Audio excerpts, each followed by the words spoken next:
2020년 3월 16일 월요일이었다. 그날을 정확히 기억하는 이유는 그날부터 내 인생이 완전히 바뀌었기 때문이다. 코로나19로 전 세계가 마비된 상황이었다. 우리 회사도 갑자기 재택근무를 시행한다고 공지가 내려왔다. 집에서 일한다는 게 처음이라 어색했다.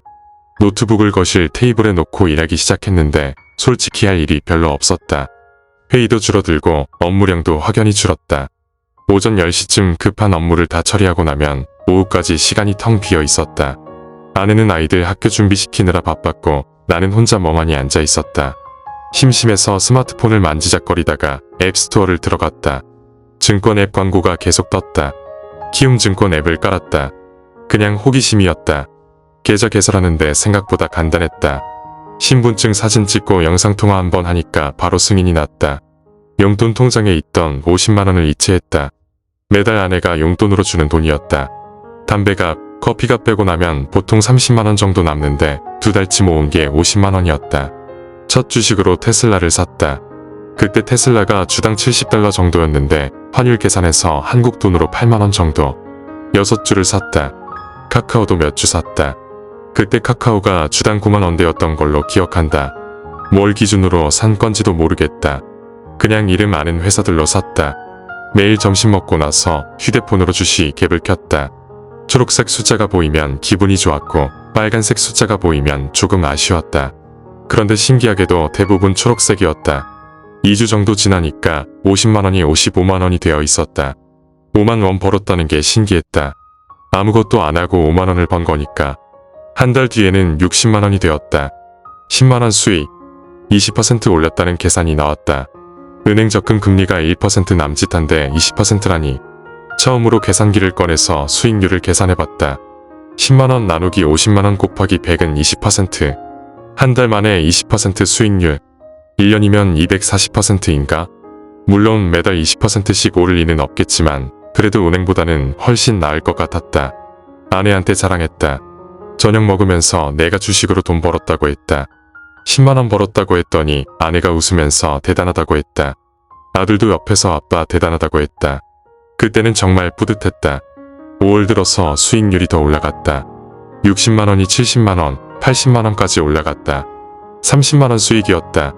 60% 수익률. 계산기를 몇 번이나 눌러서 확인했다. 진짜 60%가 맞았다. 이때부터 주식에 조금 더 관심을 갖기 시작했다.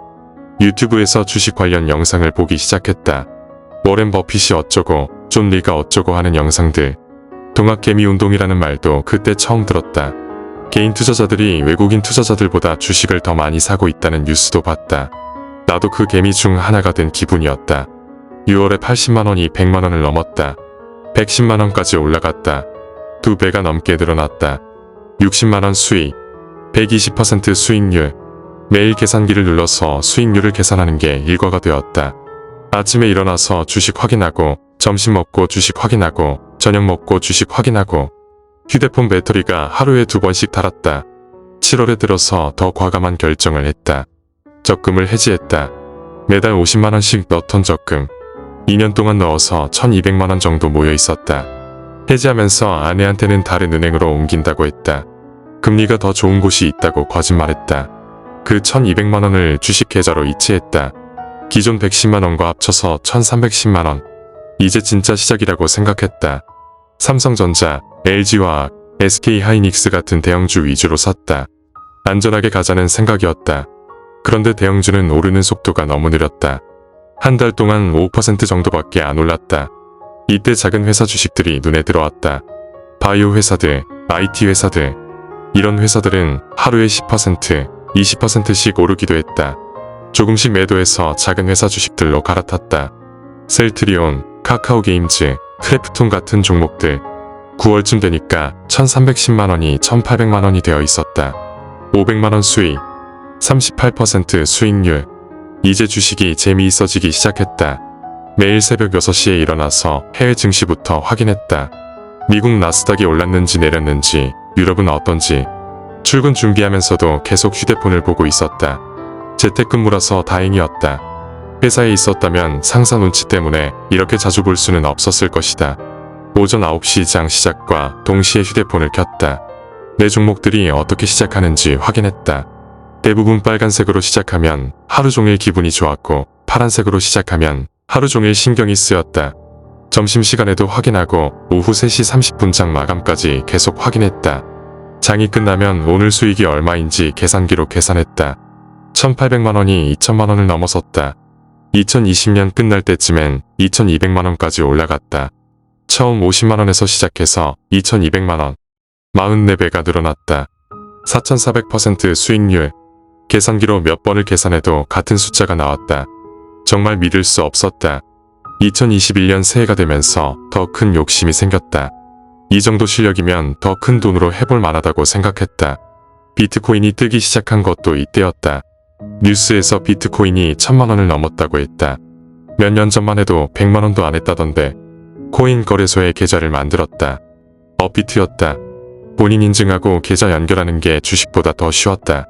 500만원을 이체했다. 비트코인 0.05개를 샀다. 그때 비트코인이 1,000만원이었으니까 500만원이면 0.05개. 처음엔 조금씩 오르내리더니 갑자기 확 올라갔다. 일주일 만에 1,200만원까지 올라갔다. 비트코인 가격이 2,400만원이 된 거였다. 0.05 곱하기 2,400만원은 1,200만원. 500만원이 1,200만원. 700만원 수익. 140% 수익률. 일주일 만에. 주식으로 1년 동안 벌어들인 수익률을 일주일 만에 뛰어넘었다. 손이 떨렸다. 이게 진짜 코인의 위력인가 싶었다. 더 많은 돈을 넣고 싶어졌다. 주식에서 1,000만원을 빼서 코인으로 옮겼다. 비트코인 0.04개를 더 샀다. 총 0.09개. 그런데 이때부터 비트코인이 미친 듯이 올라가기 시작했다. 2,400만원, 2,800만원, 3,200만원. 매일 400만원씩 올랐다. 내 0.09개도 따라서 올라갔다. 3,200만원일 때 0.09를 곱하면 2,880만원. 처음 투자한 1,500만원이 2,880만원. 1,380만원 수익. 92% 수익률. 한 달 만에. 완전히 미쳐버렸다. 주식에 있던 돈을 모두 코인으로 옮겼다. 그때 주식 계좌에 1,200만원이 남아 있었다. 비트코인이 4,000만원까지 올라갔을 때 모두 샀다. 총 0.125개. 4월에 비트코인이 8,000만원까지 올라갔다. 0.125 곱하기 8,000만원은 9,800만원. 거의 1억에 가까웠다. 처음 투자한 2,700만원이 9,800만원. 7,100만원 수익. 263% 수익률. 계산기를 아무리 눌러도 믿어지지 않았다. 하지만 숫자는 거짓말을 하지 않았다. 내 계좌에 9,800만원이 있었다. 이때부터 생각이 바뀌기 시작했다. 1억을 넘기고 싶었다. 그런데 내 돈으로는 한계가 있었다. 대출을 받아야겠다고 생각했다. 신용대출을 알아봤다. 내 연봉이 4,200만원이었는데 대출 한도가 2,800만원까지 나왔다. 망설였다. 대출받아서 투자한다는 게 위험하다는 걸 모르는 건 아니었다. 하지만 지금까지의 수익률을 보면 충분히 감당할 수 있을 것 같았다. 263% 수익률이면 2,800만원을 넣어도 1억 원은 쉽게 벌 수 있을 것 같았다. 대출을 신청했다. 금리가 연 4.5%였다. 주식으로 벌어들이는 수익률에 비하면 아무것도 아니었다. 5월에 대출금 2,800만원이 들어왔다. 기존 9,800만원과 합쳐서 1억 2,600만원. 드디어 1억을 넘었다. 이 돈을 어디에 투자할지 고민했다. 비트코인은 너무 많이 올라서 더 오를 여력이 없어 보였다. 다른 코인들을 알아봤다. 이더리움, 리플, 에이다. 그런데 더 확실한 게 있었다. 바이오 주식이었다. 셀트리온이 코로나 치료제를 개발한다는 뉴스가 나왔다. 임상시험 결과가 좋게 나오면 주가가 몇 배는 오를 거라고 했다. 1억 2,600만원을 모두 셀트리온에 넣었다. 주당 32만 원이었던 걸로 기억한다. 394주를 샀다. 그런데 이상했다. 며칠 동안 계속 떨어졌다. 32만 원이 30만 원, 28만 원까지 떨어졌다. 1억 2,600만 원이 1억 1,000만 원이 되었다. 1,600만 원 손실. 처음으로 마이너스를 경험했다. 하지만 곧 회복될 거라고 생각했다. 임상시험 결과만 좋게 나오면. 결과 발표일이 6월 15일이었다. 그 전까지 기다리기로 했다. 그런데 주가는 계속 떨어졌다. 28만 원이 25만 원, 22만 원까지. 1억 1,000만 원이 8,700만 원이 되었다. 3,900만 원 손실. 잠을 잘 수가 없었다. 매일 새벽 2시, 3시까지 해외 바이오 관련 뉴스를 찾아봤다. 미국 FDA 승인 소식은 없는지, 다른 나라에서 임상시험 결과는 어떤지 아내가 깨서 왜 안 자냐고 물어봤지만 잠이 올 리가 없었다. 6월 15일 임상시험 결과가 발표됐다. 실패였다. 효과가 미미하다고 했다. 그날 셀트리온 주가는 15% 떨어졌다. 22만원이 19만원이 되었다. 8,700만원이 7,500만원. 5,100만원 손실. 처음 투자한 돈보다 적어졌다. 패닉이 왔다. 더 떨어지기 전에 팔아야겠다고 생각했다. 7,500만원에 모두 팔았다. 그리고 다른 종목을 찾기 시작했다. 반등할 종목, 상승할 종목. 2차전지 관련주가 뜨고 있다는 뉴스를 봤다. 전기차 시대가 온다고 했다. LG에너지솔루션, 삼성 SDI, SK이노베이션. 이 중에서 LG에너지솔루션을 선택했다. 7,500만원을 모두 넣었다. 주당 30만원, 250주. 처음엔 좋았다. 30만원이 33만원, 35만원까지 올라갔다. 7,500만원이 8,750만원이 되었다. 1,250만원 회복. 조금만 더 오르면 원금 회복이었다. 그런데 7월부터 분위기가 이상해지기 시작했다. 미국에서 금리 인상 이야기가 나오기 시작했다. 코로나 때문에 낮췄던 금리를 다시 올린다는 거였다. 금리가 오르면 성장주가 타격을 받는다고 했다. 2차 전지 회사들도 성장주에 속했다. LG에너지솔루션이 흔들리기 시작했다. 35만원이 32만원, 30만원, 28만원, 8,750만원이 7천만원이 되었다. 또 마이너스였다. 이번엔 팔지 않고 버티기로 했다. 지난번에 셀트리온을 성급하게 판 게 후회됐다. 기다리면 반드시 오를 거라고 믿었다. 그런데 8월, 9월, 10월을 거치면서 계속 떨어졌다. 28만원이 25만원, 22만원, 20만원, 7천만원이 5천만원이 되었다. 원금 1억 2,600만원에서 5천만원, 7,600만원 손실, 60% 날아갔다. 이때부터 정말 힘들어지기 시작했다. 대출 이자가 매달 나갔다. 2,800만원에 4.5%면 연 126만원, 월 10만원씩, 회사 월급에서 10만원씩 빠져나갔다. 아내는 아직 몰랐다. 대출 받은 것도 모르고 손실 본 것도 모르고 11월에 조금 더 과감한 결정을 했다. 카드론을 받았다. 한도가 1,500만원이었다. 금리는 15%로 높았지만 단기간만 쓸 거라고 생각했다. 마이너스 통장도 만들었다. 한도 1,000만원, 금리 12%, 총 2,500만원을 더 확보했다. 5천만원과 합쳐서 7,500만원. 이번엔 확실한 종목에 투자하기로 했다. 테슬라였다. 미국 주식이지만 한국에서도 살 수 있었다. 테슬라 주가가 주당 200달러 정도였다. 환율 1,200원으로 계산하면 24만원. 312주를 샀다. 7,500만원을 모두. 일론 머스크는 믿을 만한 사람이라고 생각했다. 전기차 시장을 장악하고 있고 자율주행 기술도 가장 앞서 있다고 했다. 처음 며칠은 좋았다. 200달러가 210달러, 220달러까지 올라갔다. 7,500만원이 8,250만원이 되었다. 750만원 수익. 역시 테슬라였다. 그런데 12월 들어서 테슬라도 떨어지기 시작했다. 220달러가 200달러, 180달러, 160달러, 8,250만원이 6천만원이 되었다. 또 마이너스였다. 이제 정말 견딜 수 없었다. 빚이 너무 많아졌다. 신용대출 2,800만원, 카드론 1,500만원, 마이너스 통장 1,000만원, 총 5,300만원 빚, 자산은 6천만원, 실질적으로는 700만원밖에 없는 셈이었다. 매달 이자만 40만원 넘게 나갔다. 신용대출 이자 10만원, 카드론 이자 19만원, 마이너스 통장 이자 12만원, 회사 월급이 세후 280만원인데 이자만 40만원, 생활비를 빼면 남는 게 없었다. 2022년 새해가 되면서 상황은 더 악화됐다. 미국 연준에서 금리 인상을 확정했다. 주식시장이 폭락하기 시작했다. 테슬라도 예외가 아니었다. 160달러가 140달러, 120달러, 100달러까지 떨어졌다. 6천만원이 3,750만원이 되었다. 빚 5,300만원, 자산 3,750만원, 마이너스 1,550만원. 완전히 파산 상태였다. 더 이상 버틸 수가 없었다. 3,750만원을 모두 팔았다. 그 돈으로 일단 카드론부터 갚았다. 1,500만원을 갚으니까 2,250만원이 남았다. 마이너스 통장도 1,000만원 갚았다. 1,250만원이 남았다. 신용대출 2,800만원은 그대로 남아있었다. 실질적으로 1,550만원 빚. 손에 쥔 돈은 0원.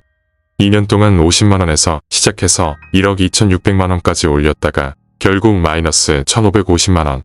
믿을 수 없었다. 계산기를 아무리 눌러도 현실이었다. 이제 아내한테 말해야 했다. 더 이상 숨길 수 없었다. 매달 대출 이자 10만원을 어떻게 설명할 건지. 적금 해지한 것도 들통날 텐데. 2월 어느 날 저녁이었다. 아이들이 숙제하고 있을 때 아내한테 할 말이 있다고 했다. 주식으로 돈을 잃었다고. 많이 잃었다고. 아내가 얼마나 잃었냐고 물어봤다. 계산기를 꺼내서 보여줬다. 대출금 2,800만원에서 원금 회수 못한 금액 1,550만원. 총 손실 4,350만원. 적금까지 합치면 5,550만원. 아내 얼굴이 새하얗게 변했다. 그날 밤 정말 큰 싸움을 했다. 아이들이 무서워서 방문을 닫았다. 아내가 소리쳤다. 미쳤다고. 우리 가정을 망쳤다고. 나는 변명했다.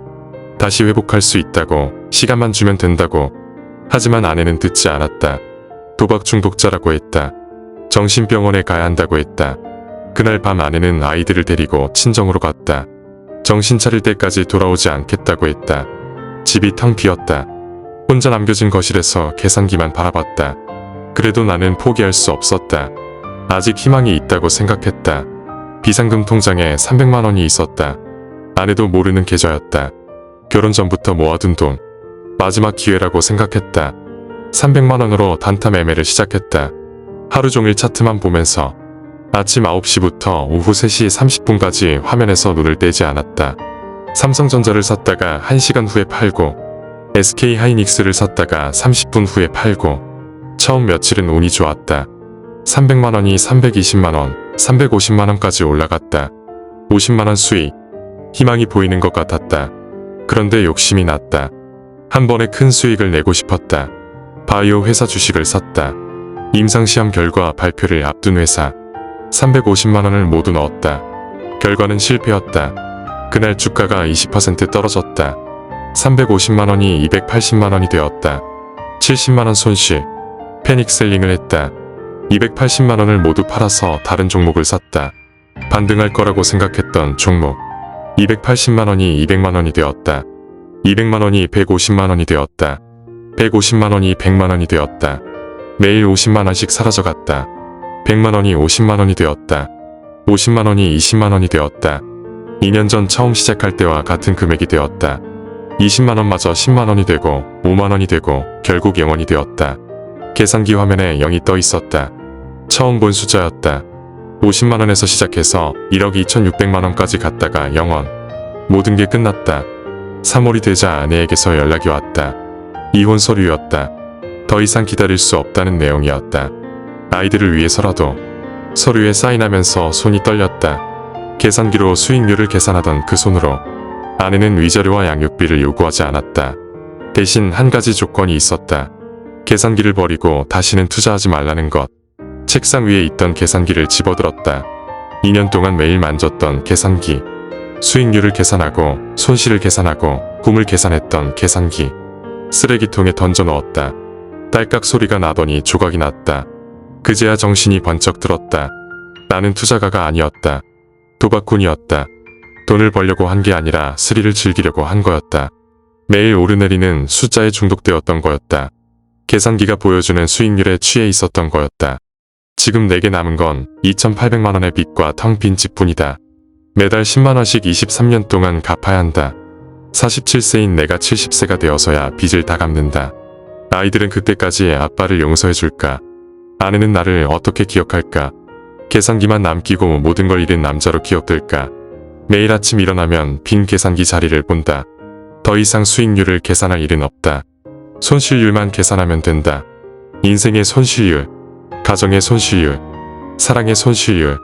아무리 계산해도 회복 불가능한 수치들. 이제는 계산기 없이 살아야 한다.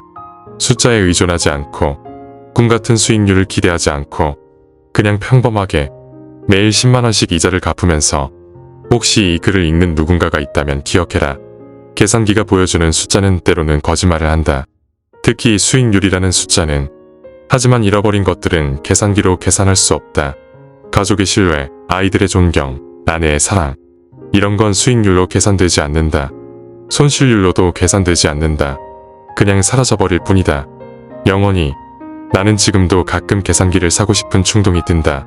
마트에서 계산기를 보면 손이 가려고 한다. 하지만 참는다. 더 이상 계산할 건 없으니까. 남은 건 살아가는 것 뿐이니까. 계산기 없이, 꿈 없이, 그냥 하루하루. 23년 동안